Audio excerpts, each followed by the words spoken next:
वालेकुम एवरीवन। उम्मीद है आप लोग सब खैरियत से होंगे और आज हम पढ़ने वाले हैं principles of inheritance and variation का लेक्चर नंबर 4। तो शुरुआत करते हैं पॉलीजेनिक इनहेरिटेंस के साथ। जैसे ही नाम बता रहा है polygenic, poly many genic many genes, यानी जो बहुत सारे जीन्स एक कैरेक्टर को कंट्रोल करते हैं इसमें। तो चलो देखते हैं क्या है इसमें लिखा। Mendel studies mainly describe those traits that have distinct alternate forms such as flower color which are either purple or white। बोल रहे मेंडल ने ज़्यादातर उन चीज़ों पर ही, उन ट्रेड्स पर काम किया जिनके अल्टरनेट फॉर्म्स थे। जैसे फ्लावर कलर एक करेक्टर है, उसके दो ट्रेड्स हैं, या वो पर्पल हो सकता था या वाइट हो सकता था। But if you look around you you will find that there are many trades which are not so distinct in there occurrence which occur and are separate across a gradient। पर आप लोग देख सकते हैं जब आप किसी फ्लावर कलर के देखेंगे तो आपको मतलब एक ग्रेडियंट में कलर दिखेंगे, ना कि दो ही डिफरेंट कलर्स दिखेंगे। For example, in humans, we do not just have tall or short people as two distinct alternatives, but a whole range of possible heights।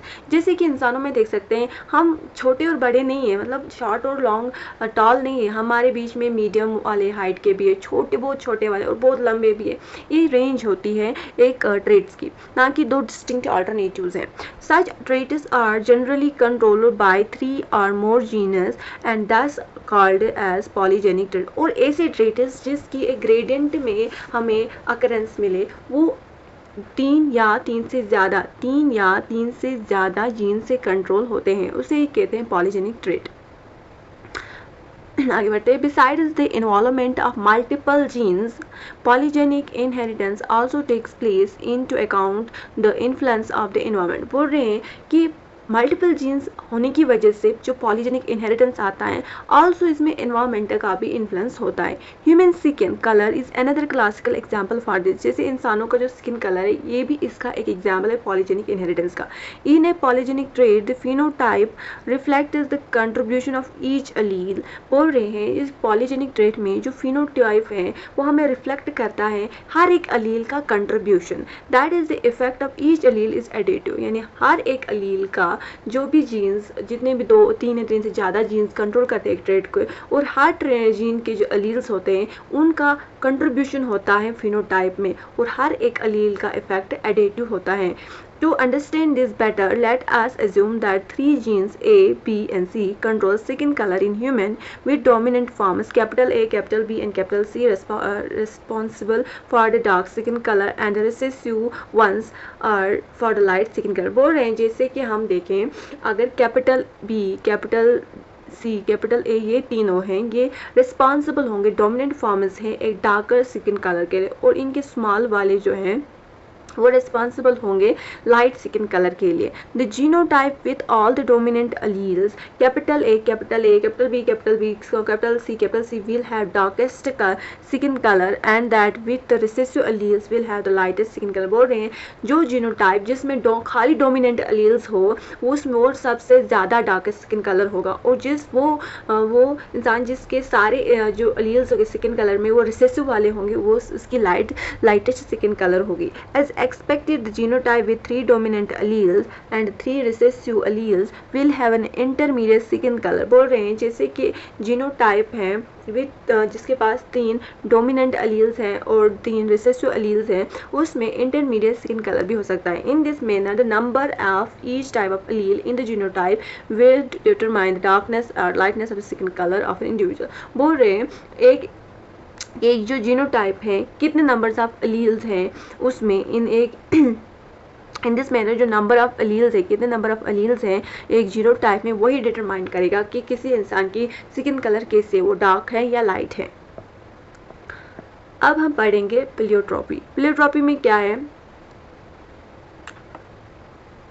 We have so far seen the effect of a gene on a single phenotype or a trait। अभी हमने देखा कि एक gene का effect एक single phenotype या trait पे। There are however instances where a single gene can exhibit multiple phenotypic expression। पर यहाँ पे ऐसा भी है कि एक जीन की वजह से बहुत सारे phenotypic expressions exhibit होते हैं। Such a gene is called pleiotropic gene, यानी जब एक जीन की वजह से एक से ज़्यादा करेक्टर्स पर इफेक्ट हो तो उसको हम बोलते हैं pleiotropy. The underlying mechanism of pleiotropy is most cases is effect of a gene on metabolic pathway। बोल रहे हैं जो मैकेनिज्म है प्लियोट्रॉपी का बहुत सारे केसेस में वो उसका इफेक्ट किस पे, मेटाबॉलिक पाथवे पे, जो कि कंट्रीब्यूट करता है टुवर्ड्स डिफरेंट फिनोटाइप और उसी की वजह से डिफरेंट फिनोटाइप्स इफेक्ट होते हैं। An example of this is the disease phenylketonuria. इसी प्लियोट्रॉपी का एक एग्जाम्पल एक डिजीज है जिसका नाम है phenylketonuria which occurs in humans. The disease is caused by mutation in the gene that codes for the enzyme phenylalanine hydroxylase। Single gene mutation, ये disease एक म्यूटेशन की वजह से होती है जीन में जो कि कोड कर रहा था एक एंजाइम के लिए phenylalanine hydroxylase, एक सिंगल जीन म्यूटेशन है। This manifests itself through phenotypic expression characterized by mental retardation and reduction in hair and skin pigmentation। इसकी वजह से जो एक्सप्रेशंस हैं वो कौन कौन से, मेंटल रिटार्डेशन, रिडक्शन इन उसके जो बाल गिर जाते हैं और स्किन पिगमेंटेशन हो जाती है जब इस सिंगल जीन में म्यूटेशन होता है। अब हम पढ़ेंगे सेक्स डिटर्मिनेशन। इससे पहले हमने क्या पढ़ा, दो पढ़े हम जो सिमिलर पॉलीजेनिक। पॉलीजेनिक में क्या आता है, बहुत सारे जीन्स एक करेक्टर को यानी 3 से ज़्यादा जीन्स जब एक करेक्टर या ट्रेट्स को कंट्रोल करते हैं पॉलीजेनिक इनहेरिटेंस देखे हमने, उसमें ह्यूमन हाइट और ह्यूमन स्किन कलर के बारे में देखा। और प्लियोट्रॉपी क्या है, जब एक जीन बहुत सारे करेक्टर्स को कंट्रोल करता है उसे प्लियोट्रॉपी कहते हैं। उस पर हमने एग्जाम्पल देखा एक डिजीज जिसका नाम है फिनाइलकीटोनुरिया जो इंसानों में होता है। इसमें सिंगल जीन म्यूटेशन होता है जो को एक जीन कोड कर रहा था फिनाइलएलानिन हाइड्रोक्सिलेज के लिए, उसमें जब म्यूटेशन हो जाता है उसकी वजह से जो फिनोटिपिक एक्सप्रेशंस हैं उसकी वजह से क्या होता है, mental retardation, reduction in hair और स्किन पिगमेंटेशन होती है। चलो अब हम आगे बढ़ते हैं।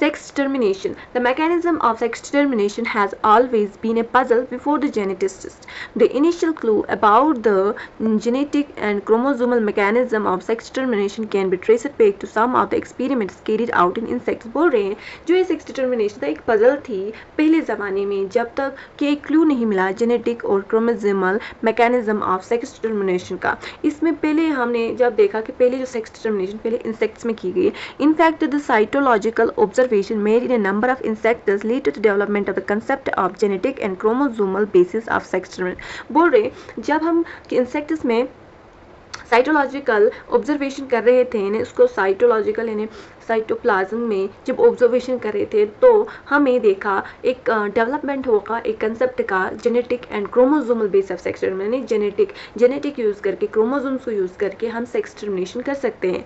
हैंकिंग 1895 में एक साइंटिस्ट था जिसका नाम हैंकिंग था, would trace a specific nuclear structure that all through the spermatogenesis in a few insects।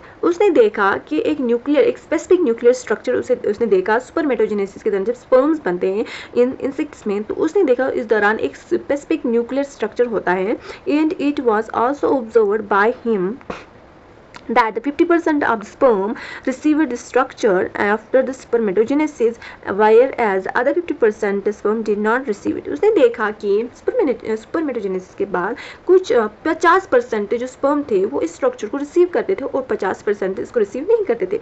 Henking gave a name to this structure as X body. उसको जो पता नहीं था ये क्या, उसने उसको दिया एक्स बॉडी नाम, but he could not explain it significance, पर वो इसकी सिग्निफिकेंस नहीं बता पाया। Further investigations by other scientists led to the conclusion that the X body of Hanking was in fact a chromosome। जब बाकी साइंटिस्ट ने इस को इन्वेस्टिगेट किया उनको लगा जो एक्स बॉडी है, उन्होंने देखा कि जो एक्स बॉडी होती हैंकिंग की वो एक क्रोमोसोम है and it is why it was given the name x chromosome, और उसको फिर दिया गया नाम x chromosome.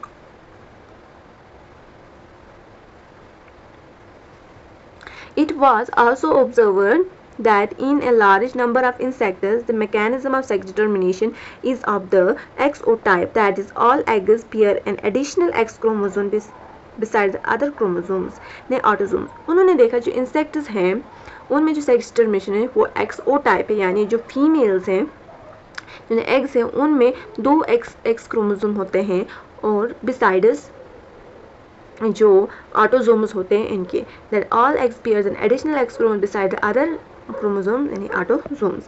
On the other hand, some of the sperms bear the X chromosome virus some do not। और बहुत सारों में जो क्रोमोसोम थे, जो स्पर्म्स थे, उनमें क्या था, जो स्पर्म्स थे, स्पर्म्स में उनमें एक्स क्रोमोसोम था, आधों में एक्स क्रोमोसोम था और आधों में नहीं था, आधों में नहीं था।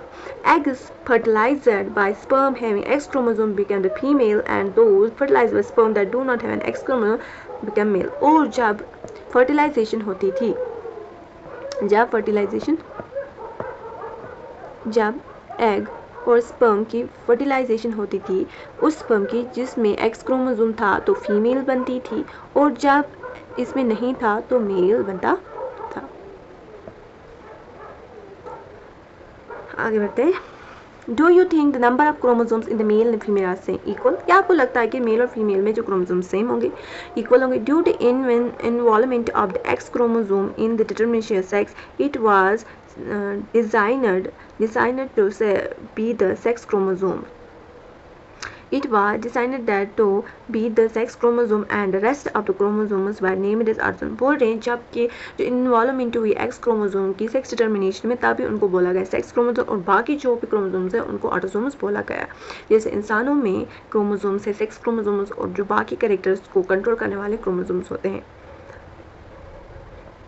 Grasshopper is an example of XO-type sex determination in which the males have only one X chromosome besides the autosome, whereas the female have pair of X chromosome। जैसे कि grasshopper इसका एक XO-type का एग्जाम्पल है जिसमें mails के पास एक ही X chromosome होता है besides autosome and female में pair of X chromosome besides autosomes। These observations lead to the investigation of number of species to understand the mechanism of sex determination in a number of other insects and mammals including men। XY type of sex determination is seen where both male and female have same number of chromosomes। जहाँ बोल रहे हैं जो mechanism of sex determination हमने देखा बहुत सारे insects में and mammals में, also इंसानों में भी देखा हमने XY type of sex determination देखा मेल और फीमेल में, और उनमें same number of chromosomes भी थे। Among the males X chromosome is present but its counterpart is distinctly smaller and called the Y chromosome। जो हम इंसानों के मेल्स हैं उनमें X क्रोमोसोम्स हैं पर उसका काउंटरपार्ट प्रेजेंट है पर वो छोटा है और उसका नाम है Y क्रोमोसोम। फीमेल्स में क्या है, however a pair of X chromosomes both males and females जिनमें सेम नंबर ऑफ ऑटोसोम्स भी होते हैं, hence the male have the autosome के साथ XY है और फीमेल के साथ फीमेल को कितने होते हैं autosome plus XX। In human beings and in Drosophila, the male have X and Y chromosomes while female have pair of X chromosomes beside the autosome। बोल रहे हैं इंसानों और ड्रोसोफिला में मेल में होता है XY और female XX chromosome beside its autosomes। In the above description, you have studied about the two types of sex determination mechanism, that is XO type and XY type. Okay. But in both cases, males produce two different types of gametes, either with or without X chromosome, or and then दूसरे case में some gametes with X chromosome and some with Y chromosome। बोल रहे हमने जब देखा ये दो type की सेक्स डिटर्मिनेशन XO टाइप है XY टाइप, और दोनों में हमने क्या देखा, एक में हमने क्या देखा कि एक के साथ X क्रोमोसोम जा रहा था एक के साथ नहीं था, और दूसरे में क्या था एक के साथ X था और एक के साथ Y क्रोमोसोम था। Such type of sex determination mechanism is designed to be the example of male heterogameity। और इसको हम बोलते हैं मेल heterogameity जिसमें मेल के क्रोमोसोम्स डिफर कर रहे थे। In some other organisms such as birds, example birds, a different mechanism उसमें आता है a different mechanism of sex determination is observed। In this case the total number of chromosome in both the males and females वो same होते हैं। जो हमने देखा जो दूसरे केसेस हैं बर्ड्स का, उनमें हम देखते हैं कि जो टोटल नंबर ऑफ क्रोमोसोम्स है मेल एंड फीमेल वो सेम होते हैं, but two different types of gametes in terms of sex determination. पर दो डिफरेंट टाइप्स ऑफ गीमेट्स होते हैं in terms of sex determination.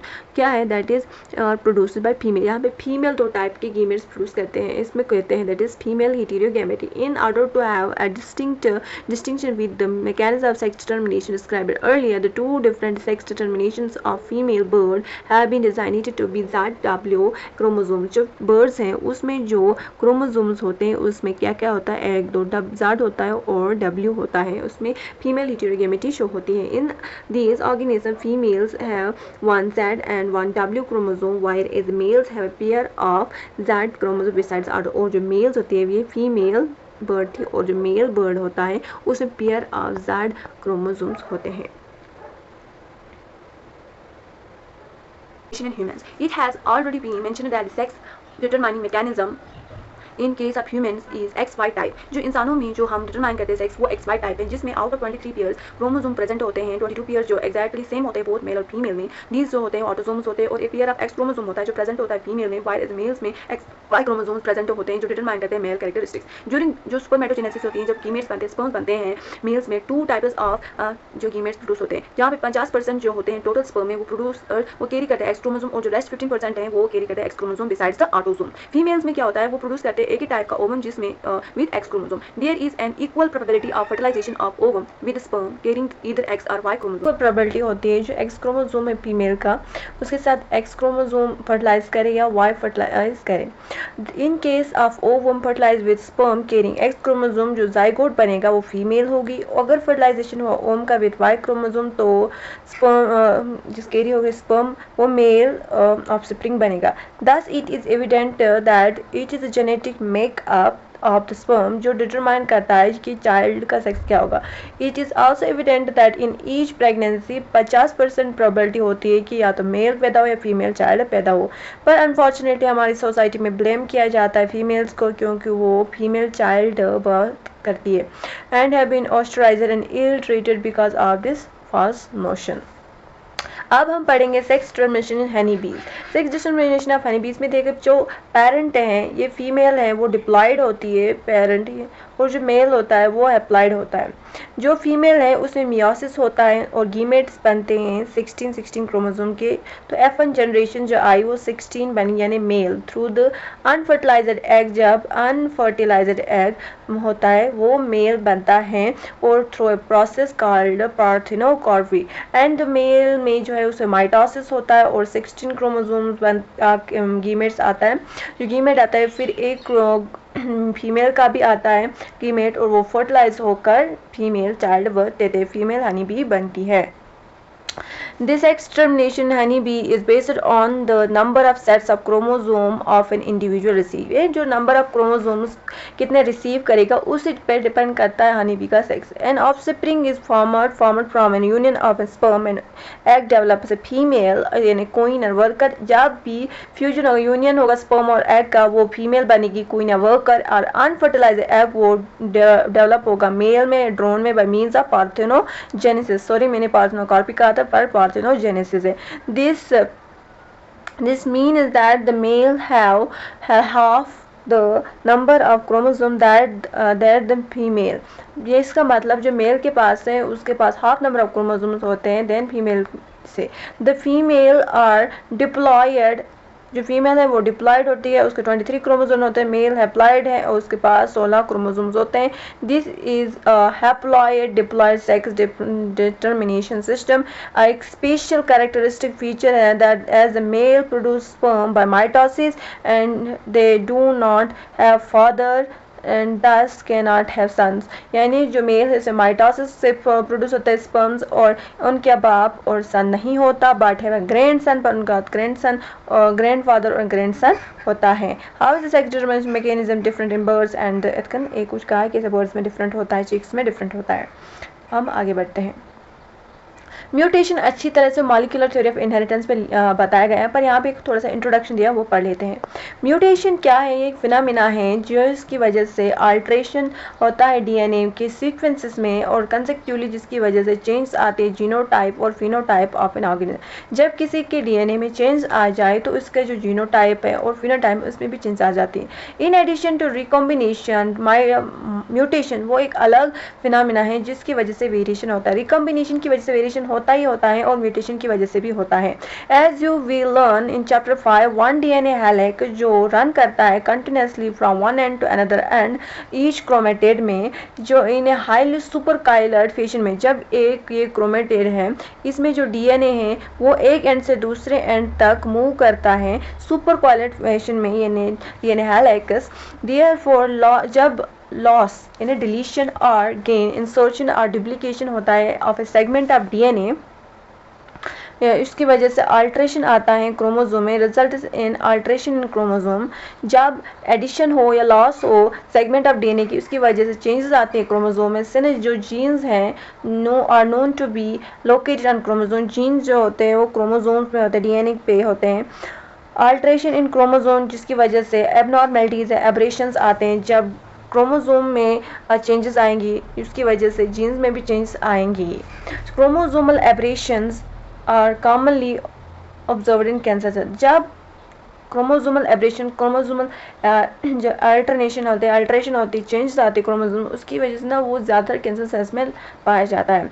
In addition to the above, mutation जो arise होता है due to change in single base pair of DNA, single base pair of DNA में जब change आ जाता है उसकी वजह से म्यूटेशन आता है, उसे पॉइंट म्यूटेशन कहते हैं। ए classical example of point mutation जो है वो सिकल सेल एनीमिया है।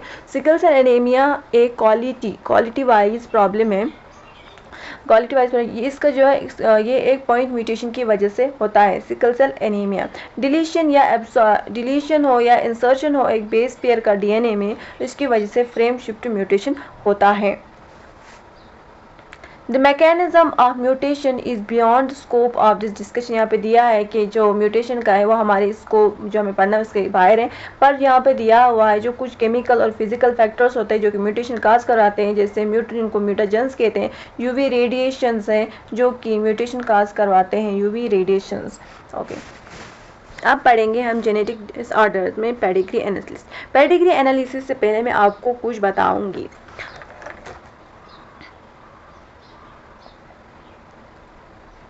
वो क्या है, जब आप ऑटोसोमल रिसेसिव डिजीज़ के बारे में बात कर रहे होंगे तब आप ये ध्यान देखना, जब आप पेडिग्री एनालिसिस के क्वेश्चंस सॉल्व करेंगे तो ये पॉइंट्स आप ध्यान रखना। जो नॉर्मल लोग कौन होंगे? नॉर्मल लोग होंगे जिनका कैपिटल ए स्मॉल है यानी हेटेरोजाइगस होगा। और इफेक्टेड पर्सन कौन होंगे? इफेक्टेड पर्सन होंगे जो होमोजाइगस रिसेसिव होंगे, ये ऑटोसोमल रिसेसिव केस में। और जब आप ऑटोसोमल डोमिनेंट का केस देखेंगे पेडिग्री एनालिसिस में, आपको बताना होगा ये ऑटोसोमल रिसेसिव या ऑटोसोमल डोमिनेंट, तो आप कैसे देखेंगे? जब नॉर्मल लोग कौन होंगे? जो होमोजाइगस रिसेसिव होंगे। और जो इफेक्टेड कौन होंगे? जो हेटेरोजाइगस होंगे या होमोजाइगस डोमिनेंट होंगे। ऐसे ही जब आपको एक्स लिंक्ड डोमिनेंट का केस आएगा तो आप क्या देखेंगे? जो इफेक्टेड पर्सन होंगे, इफेक्टेड पर्सन कौन कौन होगा? जिसका एक्स लिंक्ड जो जिसके क्रोमोसोम यानी होमोजाइगस होंगे, फीमेल ऐसी इफेक्टेड होगी या ये मेल ऐसा इफेक्टेड होगा। ये फीमेल के केस में फीमेल ऐसी, या तो फीमेल दोनों जो एक्स क्रोमोसोम्स है वो इफेक्टेड है या एक ही क्रोमोसोम कैरियर की तरह, या मेल जो इफेक्टेड होगा, जो मेल है वो कैसे इफेक्टेड दिखेगा आपको? XAY। ये कंडीशंस आप याद रखना जब भी आपको पेडिग्री एनालिसिस के क्वेश्चन सॉल्व करने होंगे। और मैं आपको एक चौथा बताऊंगी, वो है x linked recessive disease. X linked recessive का वो क्या है? आप इसे फाइंड करेंगे। अफेक्टेड फीमेल होगी ना, अफेक्टेड फीमेल जो होगी XA वो रिसेसिव है, इसकी वजह से दोनों ही ना अफेक्टेड होने चाहिए। और जो मेल होगा, मेल के लिए XAY, क्योंकि मेल में एक ही एक्स क्रोमोसोम होता है, इसका कोई काउंटर पार्ट नहीं होता है। और एक चीज़ आप याद रखिएगा, जो नॉर्मल फीमेल होगी ना, नॉर्मल फीमेल वो क्या है? X, पर आप इसे X भी इसको नॉर्मल कह सकते हैं, क्योंकि हम जो कैरियर हैं आमतौर पे इसमें पेडिग्री एनालिसिस के क्वेश्चन जो हमें आते हैं तो उनको जो ये वाली जो कैरियर होती है ना उसको हम नॉर्मल कंसिडर करते हैं, तो हम नॉर्मल को कैरियर कंसिडर कर सकते हैं क्वेश्चन को सॉल्व करने के बाद। ये 4 कंडीशंस आप याद रखिएगा। अब हम पेडिग्री का जो थोड़ा सा इंट्रोडक्शन दिया है वो हम पढ़ेंगे।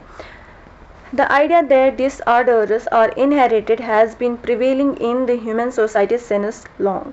बोलते जो disorders हैं inheritance के, वो ह्यूमन सोसाइटी में पुराने ज़माने से बताया जा रहा है। This was based on the heritability of certain characteristic features in family, क्योंकि ये फैमिली में डिजीज जनरेशन जो होती है, जनरेशन टू जनरेशन अगर कोई डिसऑर्डर होता है, ये किसकी वजह से, हेरिटेबिलिटी पे डिपेंड होता है। After the rediscovery of Mendel's work, the practice of analysing inheritance pattern of trades in human beings, जब मेंडल का जो रिसर्च थी उसका जो रीडिस्कवरी हुई तो फिर एनालाइज किया गया इनहेरिटेंस पैटर्न ऑफ ट्रेड्स इंसानों में। Since it is evident that the control crosses जो हमने पी प्लांट्स में करवाए थे और अदर ऑर्गेनिज्म से वो पॉसिबल नहीं है इंसानों में। Study of family history about inheritance of a particular trade provides an alternative, पर जब हम स्टडी करेंगे फैमिली की हिस्ट्री किसके बारे में, किसी पर्टिकुलर ट्रेड की इनहेरिटेंस के बारे में, ये एक हमें अल्टरनेटिव मेथड देता था। Such analysis of traits in a several generation of a family is called a pedigree analysis। बोल रहे हैं ऐसी एनालिसिस ऑफ ट्रेट्स एक सेवरल जनरेशन तक, उसे हम पेडिग्री एनालिसिस, जब हम किसी पर्टिकुलर ट्रेड के बारे में पढ़ते हैं सेवरल जनरेशन तक एक फैमिली में, उसे हम पेडिग्री एनालिसिस कहते हैं। In the pedigree analysis the inheritance of a particular trade is represented in the family tree over generation. बोल रहे हैं जो पेडिग्री एनालिसिस में जो इनहेरिटेंस है एक पर्टिकुलर ट्रेड का, वो रिप्रेजेंट किया जाता है एक फैमिली ट्री में ओवर जनरेशंस में। In human genetics pedigree study provide करता है एक स्ट्रॉन्ग टूल हमें था, जिसकी वजह से हम ट्रेस कर सकते हैं इनहेरिटेंस स्पेसिफिक ट्रेट्स का, एबनॉर्मलिटीज़ का और डिजीज़ का। Some of the important standard symbols हमें दिए गए हैं जो हमें बता रहे हैं यहाँ पे जो ये नॉर्मल मेल फीमेल है, ये फीमेल है, ओके सॉरी, ये सेक्स अनस्पेसिफाइड है, अफेक्टेड इंडिविजुअल्स है, ये जो ये ना ये क्वेश्चन आता है यूजुअली, मेटिंग बिटवीन रिलेटिव्स, और ये पेरेंट जो नॉर्मल चाइल्ड है, और यहाँ पेरेंट्स विद इफेक्टेड चाइल्ड है, और यहाँ पे 5 अनइफेक्टेड ऑफस्प्रिंग्स दिए हुए हैं।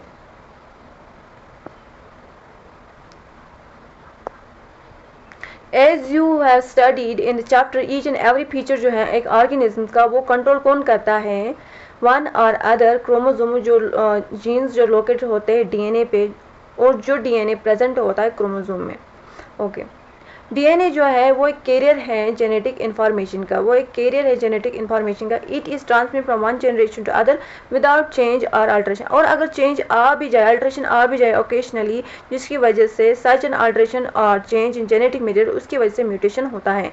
अ number of disorders in human beings have been found to be associated with the inheritance of change और अल्टर्ड जीन्स एंड और क्रोमोसोम। बोल रहे इंसानों में बहुत सारे डिसऑर्डर्स पाए जाते हैं क्योंकि जिसमें जब इनहेरिटेंस, जब हमारे डीएनए में अल्ट्रेशन या चेंजेस आते हैं जीन्स या क्रोमोसोम में।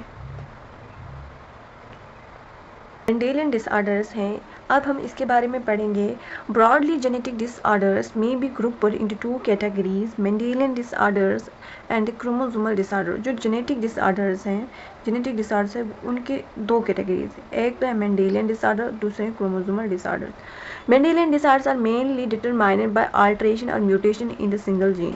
बोल रहे हैं जो मेंडेलियन डिसऑर्डर है वो हम किससे डिटरमाइन कर सकते हैं, जब अल्ट्रेशन आ जाती है, चेंजेस आ जाते हैं या म्यूटेशन हो जाता है एक सिंगल जीन में, उससे हम मेंडेलियन डिसऑर्डर डिटरमाइन कर सकते हैं। These disorders are transmitted to the offspring on the same line as we have studied the principles of inheritance. यानी जैसे जो ये मेंडेलियन डिसऑर्डर्स हैं ये पेरेंट्स टू ऑफस्प्रिंग्स पास होते हैं, जैसे हमने प्रिंसिपल्स ऑफ इनहेरिटेंस देखा Mendelian laws में। The pattern of inheritance such as Mendelian disorders can be traced in a family by pedigree analysis। जो पैटर्न है इनहेरिटेंस का इन मेंडेलियन डिसऑर्डर्स का हमें ट्रेस आउट कर सकते हैं फैमिली ट्री में, एक फैमिली में पेडिग्री एनालिसिस के साथ। मोस्ट कॉमन और जो प्रेवलेंट मेंडेलियन डिसऑर्डर्स है वो है haemophilia, cystic fibrosis, sickle cell anaemia, colour blindness, phenylketonuria and thalassaemia. ये बहुत सारे कॉमन और प्रेवलेंट मेंडेलियन डिसऑर्डर्स हैं। ये सारे ना ऑटोसोमल रिसेसिव डिसऑर्डर्स हैं। It is very important to mention here that the Mendelian disorders में बी डोमिनेंट और रिसेसिव। जो मेंडेलियन डिसऑर्डर्स हैं वो डोमिनेंट भी हो सकते हैं और रिसेसिव भी हो सकते हैं। By pedigree analysis one can easily understand whether the trait in question is dominant और रिसेसिव। पेडिग्री एनालिसिस से हम इजीली समझ सकते हैं जो ट्रेट है क्वेश्चन में दी हुई है हमें ये डोमिनेंट है, रिसेसिव है। सिमिलरली द ट्रेट में also be linked to sex chromosomes as in the haemophilia. Also जो ये ट्रेट है ये लिंक हो सकती है सेक्स क्रोमोसोम के साथ जैसे हीमोफीलिया में होती है। It is evident that the X linked recessive traits show the transmission from carrier female to progeny. बोल रहे हैं जो भी एक्स लिंक्ड रिसेसिव ट्रेट होती है वो होती हैं कैरियर फीमेल्स यानी मदर से लेके मेल प्रोजेनी तक। A representative pedigree is shown in the figure, यहाँ पे पेडिग्री दी गई है और कुछ डोमिनेंट और रिसेसिव ट्रेट्स की। डिस्कस विद योर टीचर, बोला टीचर के सक्सेस कौन बता रहे, बताओ कौन सी ऑटोसोमल रिसेसिव कौन ऑटोसोमल डोमिनेंट है। जो ये पहली वाली इमेज है ये ऑटोसोमल डोमिनेंट है, ये ऑटोसोमल डोमिनेंट है और किसकी है, मायोटोनिक डिस्ट्रॉफी की। और जो दूसरी वाली है ये है ऑटोसोमल रिसेसिव और ये सिकल सेल एनीमिया का एग्जाम्पल है। अब हम डिसऑर्डर्स पढ़ेंगे, Mendelian disorders. Color blindness. Color blindness is a sex-linked recessive disorder due to defect in either red or green cones. बोल रहे हैं जो मेंडेलियन डिसऑर्डर है कौन सा वाला, कलर ब्लाइंड से sex linked recessive disorder, sex linked recessive disorder है। और इसमें क्या होता है, जो रेड और ग्रीन कोन्स होते हैं आई के, वहाँ उसमें ये इफेक्ट होता है। इसकी वजह से जिस इंसान में कलर ब्लाइंडनेस होता है वो रेड और ग्रीन कलर में फ़र्क नहीं कर पाता। This defect is due to mutation in certain genes present in X chromosome. ये डिफेक्ट क्यों होता है, जो एक्स क्रोमोसोम है उस पर जीन्स होते हैं इसके जो इस रेड और ग्रीन कलर में डिस्टिंग्विश करवाता है रेड और ग्रीन कोन के, वो डिफेक्ट हो जाता है जिसकी वजह से ये इंसान कलर ब्लाइंडनेस हो जाता है। इट अकर इन 8% मेल्स में और ओनली 0.4% फीमेल, यानी परसेंटेज जो कलर ब्लाइंडनेस है मेल्स में ज़्यादा है than female. This is because genes that leads to red green colour blindness on the X chromosome. ये क्यों होता है, क्योंकि जो कलर ब्लाइंडनेस का जीन है वो एक्स पे होता है, एक्स क्रोमोसोम पे आता है। और ये दोनों एक्स क्रोमोसोम मेल में फीमेल में होते हैं और मेल में एक ही क्रोमोसोम होता है। अगर मेल में एक ही क्रोमोसोम है वो एक्स वाई है तो ये ऐसा होगा, अगर ये ऐसा होगा तो ये कलर ब्लाइंडनेस। अगर फीमेल कलर ब्लाइंडनेस होने के लिए उसके दोनों जो एक्स क्रोमोसोम है वो दोनों डिफेक्ट होने चाहिए, एक्स क्रोमोसोम पे जो जीन्स होंगे इस पे वो दोनों पर डिफेक्ट होना चाहिए, म्यूटेशन होना चाहिए, तभी वो कलर ब्लाइंडनेस हो सकती है। अगर वो एक्स होगा तो वो फीमेल कैरियर होगी और नॉर्मल होगी। The son males have only one X chromosome and females have 2 chromosomes. The son of a woman who carries the gene have 50% of chance of being colorblind. एक औरत जिसका बेटा, एक औरत जो कैरियर है उसके सन को, इसके बेटे को 50% चांसेस होगी कि वो कलर ब्लाइंडनेस हो। The mother is not herself color blind because gene is recessive. और मदर कलर ब्लाइंडनेस नहीं होगी क्योंकि वो एक्स क्रोमोसोम जिस पर जो एक्स लिंक्ड डिसऑर्डर है वो रिसेसिव है, क्योंकि उसके लिए हेटेरियो होने चाहिए, यानी दोनों एक्स क्रोमोसोम इफेक्टेड होने चाहिए तभी फीमेल कलर ब्लाइंडनेस होगी। That means that its effect is suppressed by her matching dominant normal gene, यानी जो फीमेल में एक्स और एक्स हैं अगर ये इस कलर ब्लाइंडनेस का जीन है और ये इफेक्ट हुआ है, पर इसका जो इफेक्ट है वो इसके नॉर्मल डोमिनेंट एक्स क्रोमोसोम वो इसको सप्रेस कर देता है। A daughter will not normally be colour blind unless her mother is a carrier and her father is a colour blind. बेटी तब तक कलर ब्लाइंड नहीं होगी जब तक उसका बाप कलर ब्लाइंड ना हो और फीमेल कैरियर ना हो, तब तक वो कलर ब्लाइंड नहीं हो सकती। अब हम पढ़ेंगे दूसरा डिसऑर्डर, हीमोफीलिया। हीमोफीलिया भी सेक्स लिंक्ड रिसेसिव डिसऑर्डर है which shows it is transmission from unaffected carrier female to some of the male progeny has been widely studied. बोल रहे हैं जो हीमोफीलिया भी अपनी माँ से जो अनअफेक्टेड कैरियर फीमेल है उससे ट्रांसमिट होता है मेल प्रोजेनी में। In this disease a single protein that is a part of the cascade proteins involved in the clotting of blood is affected. जो हीमोफीलिया है इसमें एक सिंगल प्रोटीन जो पार्ट होता है कैस्केड प्रोटीन्स का, इस जो इन्वॉल्वमेंट होती है उसकी किस में, ब्लड की क्लॉटिंग में। जब ब्लड की क्लॉटिंग होती है उसमें वो प्रोटीन इन्वॉल्वमेंट होता है और वो प्रोटीन है, उस सिंगल प्रोटीन एक कैस्केड प्रोटीन का पार्ट होता है, वो इफेक्ट हो जाता है। Due to this in an affected individual a simple cut will result in non-stop bleeding। अगर उस इंसान में छोटा सा भी कट लग जाए तो उसका जो खून वो रुकता नहीं है, जल्दी से उसमें क्लॉटिंग नहीं होती है। द heterozygous फीमेल यानी कैरियर फॉर हीमोफीलिया में ट्रांसमिट डिजीज टू सन। जो heterozygous फीमेल होगी, कैरियर होगी हीमोफीलिया के लिए, वो ट्रांसमिट कर सकती है डिजीज इसको अपने बेटे को। The possibility of a female becoming a hemophilic is extremely rare because the mother of such a female has to be at least carrier and the father should be hemophilic। बोल रहे हैं अगर किसी लड़की को, किसी बेटी को उनकी या हीमोफीलिया होना चाहिए तो उसमें माँ कैरियर होनी चाहिए, जो माँ है उसमें एटलीस्ट कैरियर होने और बाप हीमोफिलिक होना चाहिए। पर वो बाप तब तक जिंदा नहीं रहता, लेटर स्टेज ऑफ लाइफ तब तक उसकी मौत हो जाती, क्योंकि जो कलर हीमोफिलिक होगा उसमें कोई भी ना कभी कट लग जाता है, कोई ना कोई बीमारी आ जाती है जिसकी वजह से वो मर जाता है। The family pedigree of Queen Victoria shows a number of haemophilic descendants as she was a carrier of the disease. जो क्वीन विक्टोरिया थी उनकी फैमिली पेडिग्री को देख के हमने देखा कि उनके बहुत सारे जो बेटे थे वो हीमोफिलिक थे, क्योंकि वो खुद एक कैरियर थी इस डिजीज की। अब पढ़ेंगे तीसरी डिजीज, जिसका नाम है sickle cell anaemia. This is an autosome linker recessive trait. जो ये सिकल सेल एनीमिया है ये ऑटोजोम लिंकर रिसेसिव ट्रेट है that can transmit from parents to the offsprings when both parents are carrier of the gene. बोल रहे हैं जो sickle cell anaemia autosome linker recessive trait है, यानी ये पेरेंट्स से ऑफस्प्रिंग में ट्रांसमिट हो सकती है जब दोनों पेरेंट्स कैरियर होंगे इस जीन के, यानी हेटेरोजाइगस जब दोनों पेरेंट्स होंगे तब ये ऑफस्प्रिंग में ट्रांसमिट हो जाता है। The disease is controlled by single pair of alleles. जो डिजीज है ये कौन कंट्रोल करते हैं? सिंगल पेयर ऑफ एलील्स, यानी एक जीन कंट्रोल करता है जिसमें दो एलील्स होते हैं, यानी one pair of alleles, HBA and HBS। Out of the three possible genotypes, only homozygous individuals for HBS show the disease phenotype। बोल रहे हैं जो तीन कॉम्बिनेशन बन सकते हैं, तीन कॉम्बिनेशन होते हैं जीनोटाइप्स के, उसमें जो होमोजाइगस इंडिविजुअल होता है HBS के लिए वो डिजीज फिनोटाइप शो करता है, और हेटेरोजाइगस HBA एंड HBS जो होते हैं individual appear apparently unaffected but they are the carrier of the disease as there is 50% possibility of transmission of the mutant gene to the progeny. बोल रहे हैं जो बाकी हेटेरोजाइगस HBA एंड HBS वाले हैं वो तो ऐसे अनअफेक्टेड लगते हैं, पर वो कैरियर होते हैं डिजीज़ की, क्योंकि उनमें 50% प्रोबेबिलिटी होती है इस डिजीज़ को ट्रांसमिट करने की अपनी प्रोजेनीज में, the mutant disease to the progenies, thus exhibiting sickle cell trait, और इससे सिकल सेल ट्रेट आ जाता है। The defect is caused by the substitution of the glutamic acid. बोल रही जो डिफेक्ट है सिकल सेल एनीमिया कैसे होता है, ये डिफेक्ट कैसे होता है? By the substitution of glutamic acid. जो ग्लूटामिक एसिड है यहाँ पे ये सब्स्टिट्यूट हो जाता है, इसके बदले में वैलिन आ जाता है, जिसकी वजह से ये डिफेक्ट हो जाता है।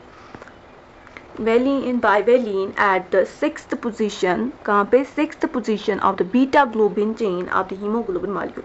जो हीमोग्लोबिन मॉलिक्यूल है उसके 6th पोजीशन की जो बीटा हीमोग्लोबिन है, हीमोग्लोबिन, और उसकी जो बीटा चेन है, दो होती है अल्फा चेन और बीटा चेन, है ना, बीटा चेन और अल्फा चेन होती है, चार, दो अल्फा दो बीटा, और जो बीटा चेन है उसमें बीटा ग्लोबिन चेन है, बीटा ग्लोबिन चेन है उसकी 6th पोजीशन पे ये सब्स्टिट्यूशन हो जाता है, यानी सब्स्टिट्यूशन क्या ग्लूटामिन जो है सब्स्टिट्यूट होता है वैलिन की वजह से। The substitution of the amino acid in the globin protein result is due to the single base substitution at the 6th codon of the beta globin gene from GAG to GUG। बोल रही जो substitution है amino acids in the globin protein में ये कैसे होता है, इसकी वजह से क्या होता है? Due to the single base, किसी सिंगल बेस सब्स्टिट्यूशन होता है 6th कोडान पर बीटा ग्लोबिन जीन, कहाँ से? जहाँ से गैग से गुग, यानी जो कोडान है उनका सब्स्टिट्यूशन होता है, जो गैग था वो सब्स्टिट्यूट होता है ग्रुप्स की वजह से। The substitution of amino acid in the globin protein result due to the single base substitution at the 6th codon of beta globin gene from GAG to GUG। The mutant hemoglobin molecule undergoes polymerization under low oxygen tension, causing the change in the shape of the RBC from biconcave disc to elongate sickle structure। बोल रही हैं जो mutant globin molecule हैं वो polymerase हो जाता है जब लो ऑक्सीजन टेंशन होती है, जब उसमें लो ऑक्सीजन टेंशन होती है तो उसका शेप जो है RBC का वो चेंज होता है बाइकनकेव डिस्क से सिकल की तरह, सिकल स्ट्रक्चर के बाइकनकेव से सिकल होता है। यानी जो हमने हीमो या सिकल सेल एनीमिया पढ़ा इसमें क्या होता है, यहाँ पे नॉर्मल हीमोग्लोबिन दिया हुआ है, नॉर्मल हीमोग्लोबिन A जीन है, और जहाँ पे गैग CTC यानी फिर इसका रेप्लिकेशन mRNA बनता है, गैग बना, और गैग फिर ये कोडान देखता है कौन सा कोड करके सब्स्टिट्यूट आना है अमीनो एसिड, कौन सा अमीनो एसिड आना है, ग्लूटामिन। और वैसे सिकल सेल जब जीन होता है, जब ये सिकल्ड हो जाता है, तब mRNA में जब इसमें चेंजेस आती है तो गुग आता है, और गुग की वजह से कौन सा अमीनो एसिड आता है, वेलिन आता है, HBA पेप्टाइड, HBS पेप्टाइड। अब पढ़ेंगे phenyl कीटोनुरिया। This inborn error of metabolism is also inherited। जो ये इनबॉर्न एरर है मेटाबॉलिज्म का, ये भी इनहेरिटेड है एज ऑटोसोमल रिसेसिव ट्रेट। ये भी एक ऑटोसोमल रिसेसिव ट्रेट है। जिस sickle cell anaemia autosomal recessive trait है, वैसे भी फिनाइल कीटोनुरिया एक ऑटोसोमल रिसेसिव ट्रेट है। The affected individual lacks an enzyme that converts the amino acid phenylalanine into tyrosine. इसमें क्या होता है, जो इफेक्टेड इंडिविजुअल है वो एक एंजाइम लेक करता है जो कि कन्वर्ट करता था अमीनो एसिड फिनाइल एलानिन किस में, टायरोसिन में। एज अ रिजल्ट जो फिनाइल एलानिन है वो एक्यूमुलेट हो जाता है और फिर कन्वर्ट हो जाता है फिनाइल पायरुविक एसिड में और बाकी डेरिवेटिव्स में। Accumulation of these in brain result is in mental retardation. और जब ये फिनाइल पायरुविक एसिड और अदर डेरिवेटिव्स एक्यूमुलेट हो जाते हैं ब्रेन में उस इंडिविजुअल्स के, इसकी वजह से मेंटल रिटार्डेशन हो जाती है। These are also excreted through urine. और जो ये फिनाइल पायरुविक एसिड है ये आल्सो एक्सक्रीट आउट भी हो जाते हैं यूरिन में, बिकॉज इनकी जो पोर एब्जॉर्प्शन होती है किडनी की वजह से, किडनी इनको ज़्यादा एब्जॉर्ब नहीं कर पाती। हमने फिनाइल कीटोनुरिया का एक एग्जाम्पल भी पढ़ा था। ये किसका एग्जाम्पल है फिनाइल कीटोनुरिया? फिनाइल कीटोनुरिया है, हमने इसका एग्जाम्पल प्लियोट्रॉपी में देखा था, जिसमें एक जीन बहुत सारे कैरेक्टर्स को कंट्रोल करवाता है। चलो हम आगे बढ़ते हैं अब थैलेसीमिया की तरफ। Thalassemia, this is also an autosome linked recessive blood disease transmitted from parent to offspring when both parents are unaffected carrier for the gene और heterozygotes। जैसे हमने अभी सिकल सेल एनीमिया के लिए पढ़ा, वैसे थैलेसीमिया भी autosomal linked recessive blood disease है, जहाँ पर पेरेंट से ये डिजीज ट्रांसमिट होती है ऑफस्प्रिंग्स में जब दोनों पेरेंट्स अनअफेक्टेड कैरियर्स हो। The defect could be due to either mutation और deletion which ultimately results in reduce the rate of synthesis of one of the globulin chains. बोल रहे हैं जो डिफेक्ट है किसकी वजह से होता है, इधर या तो म्यूटेशन होता होगा या डिलीशन होता होगा, जिसकी वजह से रिड्यूस होती है rate of synthesis of one of the globin chain. जो ग्लोबिन चेन अल्फा चेन है, बीटा चेन है, वो उनकी सिंथेसिस जो है वो रिड्यूस हो जाती है, इसकी वजह से थैलेसीमिया हो जाता है। इसमें क्या होता है, या म्यूटेशन आ जाता है, डिलीशन आ जाता है, जिसकी वजह से रिड्यूस होती है rate of synthesis of one of the globin chains that makes up haemoglobin, जो कि हीमोग्लोबिन बनाते हैं। This causes the formation of abnormal hemoglobin molecule, जिसकी वजह से एक abnormal hemoglobin molecule बनता है, resulting into an anemia which is characteristic of the disease। बोल रहे थैलेसीमिया की वजह से जब हीमोग्लोबिन abnormal बनता है, इसकी वजह से एनीमिया हो जाता है। Thalassaemia can be classified according to which chain of the haemoglobin is affected. बोल रहे थैलेसीमिया हम क्लासीफाई कर सकते हैं कि कौन सी हीमोग्लोबिन की चेन इफेक्ट हुए।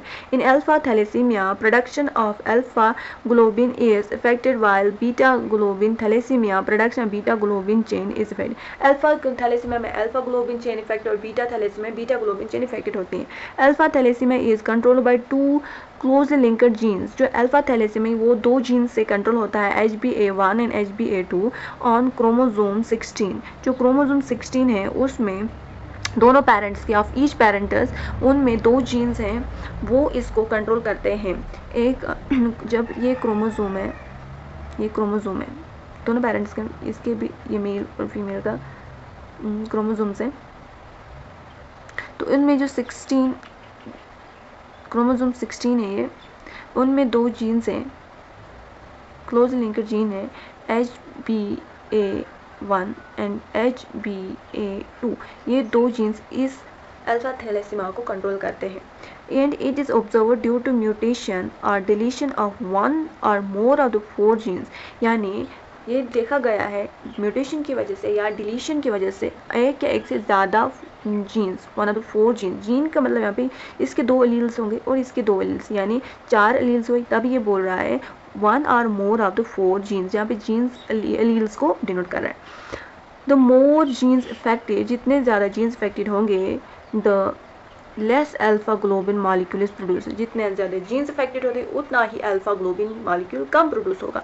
वाइल बीटा थैलेसीमिया वो कंट्रोल होता है एक सिंगल जीन से जिसका नाम है HBB on chromosome 11 of each parent and occurs due to the mutation of one or both genes. यहाँ पे जो बीटा थैलेसीमिया है वो कौन कंट्रोल करता है, क्रोमोसोम 11 है जिस पर एक जीन है जिसका नाम है HBB।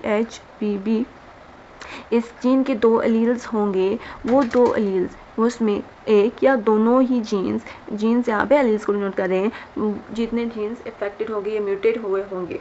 The thalassaemia differs from sickle cell anaemia, जो थैलेसीमिया और सिकल सेल एनीमिया एक दूसरे से अलग क्यों है, किस वजह से है, that the former is quantitative problem, यानी जो स्कल सेल एनीमिया है वो एक क्वांटिटेटिव है, उसमें क्वांटिटी नहीं बनती है, उसमें क्वांटिटेटिव प्रॉब्लम है of synthesizing too few globin molecules, while the later it is a qualitative problem of synthesizing incorrectly functioning globin। बोल रहे हैं जो थैलेसीमिया है और स्कल सेल एनीमिया में एक डिफरेंस है, वो क्या है, जो सिकल सेल एनीमिया है वो क्वालिटी की प्रॉब्लम है और थैलेसीमिया जो है वो क्वांटिटी की प्रॉब्लम है। थैलेसीमिया में रिड्यूस हो जाती है synthesis of globin, one of the globin molecules, globin chains. यहाँ पे यानी जो थैलेसीमिया है ये क्वांटिटी वाली प्रॉब्लम है और जो सिकल सेल एनीमिया है उसमें क्वालिटी वाली प्रॉब्लम है। सिकल सेल माने आप ना क्वालिटी याद रखना, sickle cell quality, thalassaemia quantity वाली प्रॉब्लम है। While the later is a qualitative problem of synthesizing of an incorrectly functioning globin।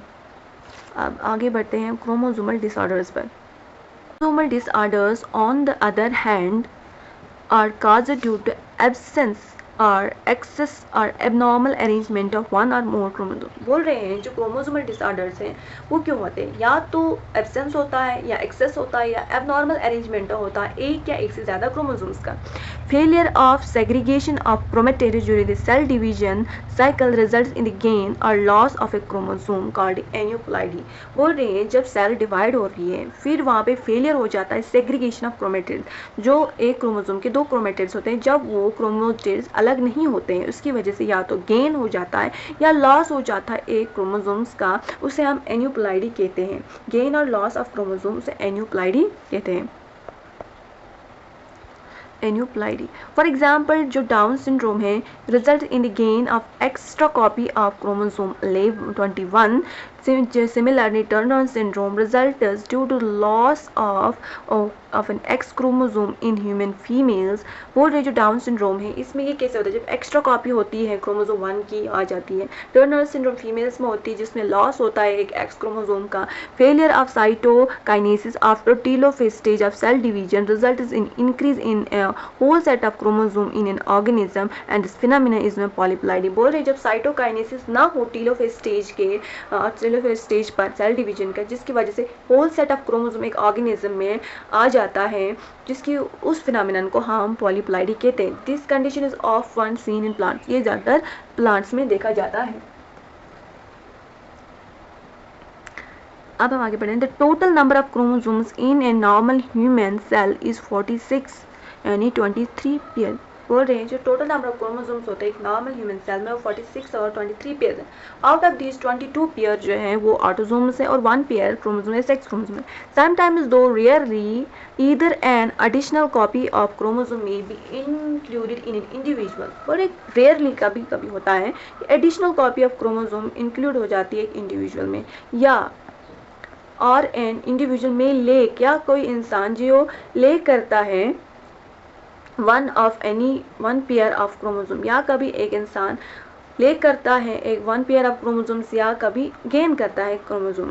These substitutions are known as trisomy or monosomy of chromosomes respectively.